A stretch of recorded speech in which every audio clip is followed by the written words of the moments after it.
ಯಾ ಗಿಡ ಇದ್ರೂ ಕೂಡ ಏನಪ್ಪ ಅಂದ್ರೆ ಮಳೆ ಹೆಂಗೆ ಬೀಳ್ತದೆ ಎಲ್ಲ ಗಿಡಕ್ಕೆ, ಹಂಗೆ ಸಿದ್ಧಾರೂಢ ಸ್ವಾಮಿಗಳು ಪಾಪಿಗೆ ಪುಣ್ಯಾತ್ಮನಿಗೆ ಒಳ್ಳೆಯವರಿಗೆ ದುಷ್ಟರಿಗೆ ದುಃಖಿಗಳಿಗೆ ಸುಖಿಗಳಿಗೆ ಎಲ್ಲರ ಮೇಲೆ ಕರುಣಾಶಾಲಿಯಾಗಿರ್ತಕ್ಕಂಥ ಸದ್ಗುರುಗಳು ಇದ್ರಪ್ಪ ಇದ್ರು.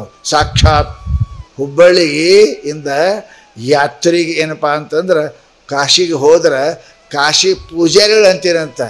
ಅವರವರು ಅಂದ್ರೆ ನಾವು ಹುಬ್ಬಳ್ಳಿಯವ್ರು, ಇಲ್ಯಾಕೆ ಬಂದಿರಿ ವಿಶ್ವನಾಥ ನಿಮ್ಮ ಹುಬ್ಬಳ್ಳಿಗೆ ಹುಟ್ಟ್ಯಾನ, ಇಲ್ಯಾಕೆ ಬಂದಿರಿ ಹೋರಿ ಅಂತ ಪೂಜಾರಿಗಳು ಮಾತಾಡ್ತೀರಂತ. ಎಂಥ ಇರ್ಬೇಕ್ರಿ ಸದ್ಗುರು ಸಿದ್ಧಾರೂಢ ಸ್ವಾಮಿಗಳು ಆ ಕಾಶಿಗೆ ಹೋದ ಕಾಲಕ್ಕೆ ಒಂದು 10-15 ವರ್ಷ ಇರ್ಬೇಕು ಭಾಳ. ಆದ್ರೆ ಹೋಗಿ ಏನಪ್ಪ ಅಂದ್ರೆ ಯಾರೋ ಬ್ರಾಹ್ಮಣರು ಭಂಡಾರ ಮಾಡಿಸಿದ್ರು, ಭಂಡಾರ ಅಂತ ಊಟ ಮಾಡಿಸಿದ್ರು. ಸಿದ್ಧಾರೂಢ ತಿರುಗಾಡಕ್ಕೆ ಹೋಗಿ ಬರೀ ಒಂದು ಕೌಪಿನ ಬರೀ ಮೈ, ಮತ್ತೇನು ಇರಲಿಲ್ಲ. ಅಲ್ಲಿ ಹೋಗಿ ನಿಂತಿರಂತ, ಯಾರೋ ಕೇಳಿದ್ರಂತ, ಖಾನಾ ಖಾओगे ಅಂತ ಕೇಳಿದ್ರಂತ. ಅವರು ಬೈಟೋ ಕೂತರು ಅಡುಗೆ ಮಾಡಿಸಿದ್ರು ಬ್ರಾಹ್ಮಣರಿಗೆ. ಅದನ್ನು ನೀಡಿದ್ರು. ಏನಪ್ಪ ಅಂತ ಕೇಳಿದ್ರು, ಊಟ ಮಾಡಿ ಸಿದ್ಧಾರೂಢರು ಎದ್ದರು. ಅವ ಊಟ ಮಾಡಿ ಸುಮ್ಮಿರ್ಬೇಕಿಲ್ಲ. ಅರೆ ಪತ್ರೋಳಿ ನಿಕಾಲ ರೇ ಕ್ಯಾ ತುಮಾರೆ ಬಾಪ್ ಆಕೆ ನಿಕಾಲ್ತಾ ಹೇ ಕ್ಯಾ ಅಂದ. ಉಂಡು ತೊಗೊಂಡು ಹೋಗ್ಬೇಕಂದ್ರೆ ನಿಮ್ಮ ಹಬ್ಬ ಬಂದು ತೆಗಿತಾನೇನು ಅಂದ. ಯಾರು ಊಟ ಮಾಡಿಸೋದವ ಅವ ಅಂದ, ನನಗೆ ತೆಗಿ ಅಂದ್ರೆ ತೆಗಿತಿದ್ದೆ, ನಿಮ್ಮ ಅಪ್ಪ ತೆಗಿತೇನೆ ಅಂದ್ಯಲ್ಲ, ನಮ್ಮ ಅಪ್ಪನೇ ತೆಗಿಲಿ, ನಾನು ತೆಗಂಗಿಲ್ಲ ಅಂದರು. ಸುಮ್ ತಗೊಂಡು ಹೋಗೋದು ಹೋಗ್ತಿದ್ದೇನ, ನಿಮ್ಮ ಅಪ್ಪ ಬಂದು ತೆಗಿತಾನೆ, ನಮ್ಮ ಅಪ್ಪನೇ ಬಂದು ತೆಗಿತಾನೆ ತಿಳ್ಕೊಂಡು ನಡೆದ್ರು ಸಿದ್ಧಾರೂಢರು. ಈ ದೇಶದ 14 ಭಾಷೆ ಮಾತಾಡ್ತಿದ್ರೆ ನಡೆದ್ರು ಸಿದ್ಧಾರೂಢರು. ಅವ್ರ ಮುಂದೆ ಹೋಗಿದ್ರು. ಆಮೇಲೆ ಒಬ್ಬಕ್ಕೆ ಪೀತಾಂಬರ ಹುಟ್ಟ ಹೆಣ್ಮಗಳು, ಮೈ ತುಂಬ ಬಂಗಾರ, ಪೀತಾಂಬರ ಹುಟ್ಟಾಳ. ಆಕಿ ಒಂದು ತಂಬಿಗೆ ತೊಗೊಂಡು ಹೊಂಟಾಳ. ಅವು ಮಂದಿಯಲ್ಲಿ ನೋಡಕೋತು, ಏನು ಸೀರೆ ಏನು ಬಂಗಾರ ಯಾವ್ರು ಪೋಯ್ಕೆ ನಾವ್ರು ಇಂಥಕ್ಕೆ ನೋಡಿಲ್ಲ, ಎಲ್ಲಿ ತಗೊಂಡು ಯಾರು ಅಂತ ಕೇಳಿದ್ರು. ಇಲ್ಲ ನನ್ನ ಮಗ ಊಟ ಮಾಡಿ ಹೋಗ್ಯಾನಂತ, ಎಲ್ಲಿದಾನ ಅಂತ ಕೇಳ್ತಾಳಾಕಿ. ಅಲ್ಲಿ ಹೋಗ್ತಾವ ನೋಡು, ಆ ಹುಚ್ಚು ನಿನ್ನ ಮಗ ಏನು? ಹೌದು ನಮ್ಮ ಮಗನೇ, ನಮ್ಮ ಮಗ. ಆ ಮನುಷ್ಯ ಬಂದು ಸ್ವತಃ ಮನುಷ್ಯ ಬಂದು ಪತ್ರೋಲ್ ತೊಗೊಂಡು ಹೋದ. ಎರಡನೇ ಹೆಣ್ಮಗಳು ಅಂತಾಳೆ, ನಿಮ್ಮ ಮಗ ಏನು? ಹೌದು ನಮ್ಮ ಮಗನೇ. ಅಲ್ಲಿ ಹೋಗ್ತದೆ ನೋಡು ಅಂದ ಕೂಡಲೇ ಅಲ್ಲಿ ಹೋಗಿ ಕೈ ನೀರು ಹಾಕಿ ಏನಪ್ಪ ಅಂತ ಕೇಳಿದ್ರೆ ಕೈ ತೊಳೆದು ತನ್ನ ಪೀತಾಂಬರ ಸೆರಗಿನಿಂದ ಬಾಯಿ ಒರೆಸ್ತಾಳಂತ. ಮಂದೆಲ್ಲ ಕಣ್ಣು ತೆರೆದು ನೋಡ್ತಿದ್ರು. ಏಯಪ್ಪ ಅಂತಂದು ಮುಂದೆ 2 ಹೆಜ್ಜೆ ಹೋಗಿ ಇಬ್ಬರು ಮಾಯ ಆಗಿಬಿಟ್ರು. ಅವ್ರು ಯಾರಲ್ಲ, ವಿಶ್ವನಾಥ ವಿಶಾಲಾಕ್ಷಿ. ಸದ್ಗುರು ಸಾಮಾನ್ಯ ಅಲ್ಲಪ್ಪ. ಗುರು ಪರಮಾತ್ಮ ಪರೇಶು ಜಾಂಚ ಐಸಾ ದೃಢ ವಿಶ್ವಾಸ. ಜಗತ್ತಿನೊಳಗೆ ಮಹಾತ್ಮನವರು ಪರಮಾತ್ಮ ಇರ್ತಾರೋ, ಪರಮಾತ್ಮನ ಪರಿಚಯ ಮಾಡಿ ಕೊಡೋವರೇ ಮಹಾತ್ಮರು. ನಿಮ್ಗೇನು ಗೊತ್ತು ಪರಮಾತ್ಮ ಅಂತ? ನಿಮ್ಮಪ್ಪ ಯಾರು ಅನ್ನೋದು ನಿಮ್ಗೆ ಗೊತ್ತದ? ನಿಮ್ಮಪ್ಪ ನಿಮ್ಮಪ್ಪ ಅಂತ ಯಾರು ಹೇಳ್ಯಾರ ನಿಮಗೆ? ಆಕೆ ಯಾರ ಕಡೆ ಬಟ್ಟು ಮಾಡಿ ತೋರ್ಸ ಆಕೆ ಅವನಿಗೆ ಅಪ್ಪ ಅಂತೀರಿ. ನಿನಗೇನು ಗೊತ್ತಾ ಅಪ್ಪ ಅಂತ?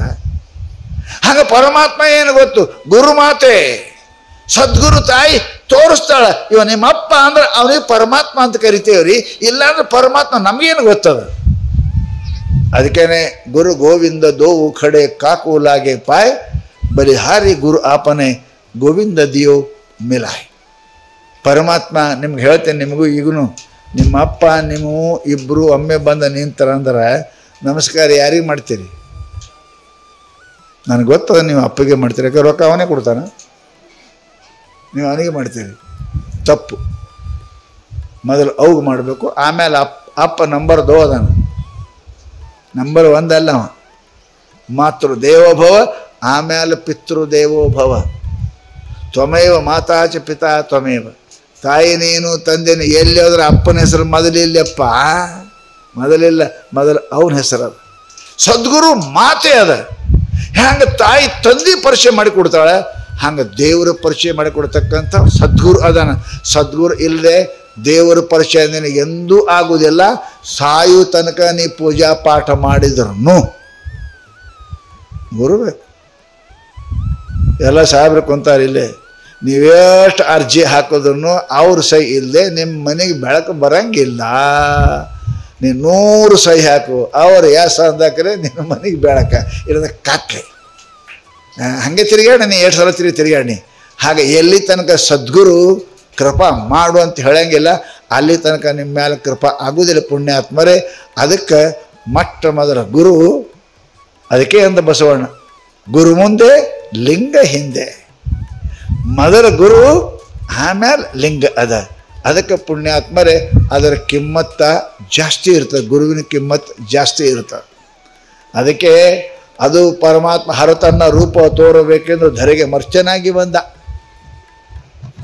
ಪರಮಾತ್ಮ ಹೆಂಗದಾನ ಅಂತ ನೋಡೋದಾದ್ರೆ ಎಲ್ಲಿ ಹೋಗ್ಬೇಕ್ರಿ? ಗುರುವಿನಲ್ಲಿ ನೋಡ್ಬೇಕು. ತನ್ನ ರೂಪ ತೋರ ಧರೆಗೆ ಏನಪ್ಪ ಮರ್ಚನಾಗಿ ಬಂದ. ಮನಸ್ಥಳಕ್ಕೆ ಮಂತ್ರವಾದ, ತನುಸ್ಥಳಕ್ಕೆ ಏನಪ್ಪ ಪ್ರಸಾದವಾದ ಶರಣರು ಹೇಳ್ತಾರೆ. ಆದ್ದರಿಂದ ಯಾವ ಮನುಷ್ಯ ಗುರು ಇಲ್ಲ ಅವನಿಗೆ ಜ್ಞಾನ ಆಗೋದಿಲ್ಲ. ಯಾವ ಹೆಣ್ಮಗಳು ಗಂಡನ ಮಾಡ್ಕೊಳಂಗಿಲ್ಲ ಆಕೆಗೆ ಮಕ್ಕಳು ಆಗೋದಿಲ್ಲ. ಶಿರಾ ಮಾತಾಡ.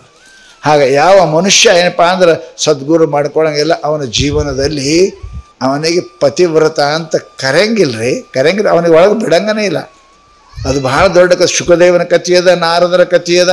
ಅದಕ್ಕೆ ನಾರದ ಕೈಲಾಸಕ್ಕೆ ಹೋದರೂ ಕೂಡ ಅವನಿಗೆ ಬರಗೊಟ್ಟಿಲ್ಲ. ಅಲ್ಲಿ ಅವರ ಸತ್ಸಂಗದಲ್ಲಿ ಬರಗೊಟ್ಟಿಲ್ಲ. ದೇವರು ನಮಸ್ಕಾರ ಮಾಡು ಹೋಗು, ಪರಂತು ಗುರುವಿಲ್ಲದೆ ಅಂತಪ್ಪ ಪುರುಷರಿಗೆ ಮುಕ್ತಿ ಸಮನಿಸದು ಅಂತ ಹೇಳಿದ್ದಾರೆ.